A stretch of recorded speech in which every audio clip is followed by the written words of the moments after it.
You already know what it is. GMOG Sports TV back with another one. All right. So my reaction between Terrence Crawford and Errol the True Spence, Big Fish. Everybody got nicknames, man. I'm excited for these press conferences. LA was done, and now New York. And New York, they did it pretty damn early too. So, but yeah, I know they probably got a lot of contractual media obligations, which of course, you know, they want to heavily promote this fight so they can get the back end money, right? They need that back end money for sure, and it's well deserving too, right? But I'm excited for this fight, man. The press conferences were dope. You know, it kind of showed me between those two, and this is just my opinion. I think that you know, Errol Spence, especially in the second press conference, you know what I'm saying, is showing his true personality. You know, he seemed more comfortable on stage. He seemed more like himself. Crawford it just seemed like it's his first time doing something on this magnitude. Now, granted, of course, this is the biggest fight of the year, but I think it shows that Errol has more experience in these type of situations and these type of fights. You know, while Crawford has it, in my opinion. But overall, I love the press conference, man. You know, we had lines back and forth, you know what I'm saying? Crawford talking about he's going to reel him in, he's going to gut him and catch him, and all these references and analogies of gutting the big fish, catching the fish, and having the fish fry. While Bud was talking about he's going to break him down, break him like a horse. He going to smoke Bud, talking about he's Jamaican. We going to roll him up and smoke him. You know, I love those analogies. At the end of the day, man, both of these guys have such mutual respect. You know, this is like, okay, say for instance, let's look at the fight between Benavidez and Plant, right? The buildup of that fight was like extreme animosity. I don't know where the animosity came from, but they were trying to sell the fight. Benavidez was trying to play the role of the villain. Plant was sort of like the hero of the fight.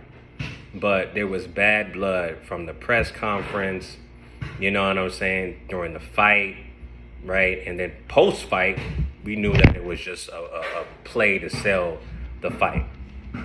Now, with this fight, with Crawford and Spence, is mutual respect. They both have mutual respect for each other. We know it's about the best fighting the best, and whoever wins this fight is going to be pound for pound #1 best fighter in the world. That's for hands fucking down. We already know. So this fight is banking on respect, mutual respect for each other, and that's what this fight is. That's what they're selling this fight, because this fight pretty much sells itself. You know what I'm saying? This fight pretty much sells itself at the end of the day.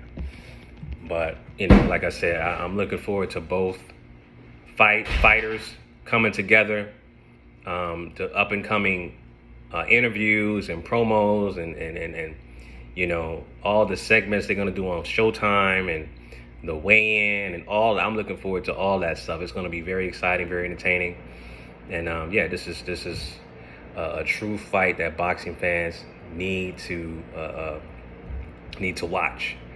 You know what I'm saying? Casuals, hardcore boxing fans, whatever the case may be, this allows us to come together and watch a great performance between both of these guys at the top of their game. You know, Crawford being 35 and Spence being 33, they're at their prime. You know what I'm saying? And it's great. Some other things I wanted to talk about is, let's talk about Derek James and Bomac, trainers, right? Derek James was sharp. He looked the part, looked like a trainer, and he was actually talking a lot more than he usually does. I was surprised that the amount of talking that he's been doing with this fight is actually, I've never seen him talk this much before. Maybe it's just me, but I've never seen Derek James actually talk this much before. He's usually quiet, reserved, don't say too much, especially when he's interviewing. He doesn't really say it too much, but he's been actually talking a lot. So I'm kind of surprised by that. Bomac, on the other hand, is the opposite. He's not saying too much at all. Now, not pointing out the obvious, and I don't want to make fun of people's weight issues, but the man is actually pretty large. He's definitely obese. You know what I'm saying? And not to say that's going to make a difference in the fight, right? But that guy's obese. All right, it's obese, and it's actually concerning, to be honest. A man that big training, and I'm pretty sure that's why Crawford has multiple trainers, right? Multiple trainer situations. We know that Bomac is not going to be doing handmen. You know what I'm saying? He's not doing handmens or wearing a vest to work on Crawford's punching or output. He's not doing that. So that's why he has multiple trainers. Derrick James pretty much does everything.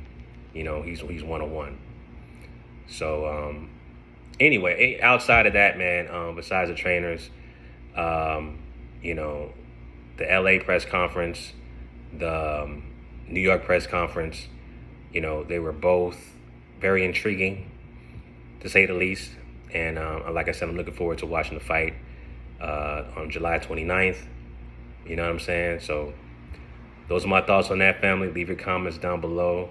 I'm not making no prediction or breakdown video. That's going to be my next few videos upcoming. When I get closer to the fight, that's when I'm going to do a breakdown video and do a prediction video. But till then, I'm just enjoying the promo run. And looking forward to it, family. Till next time, signing out. Peace.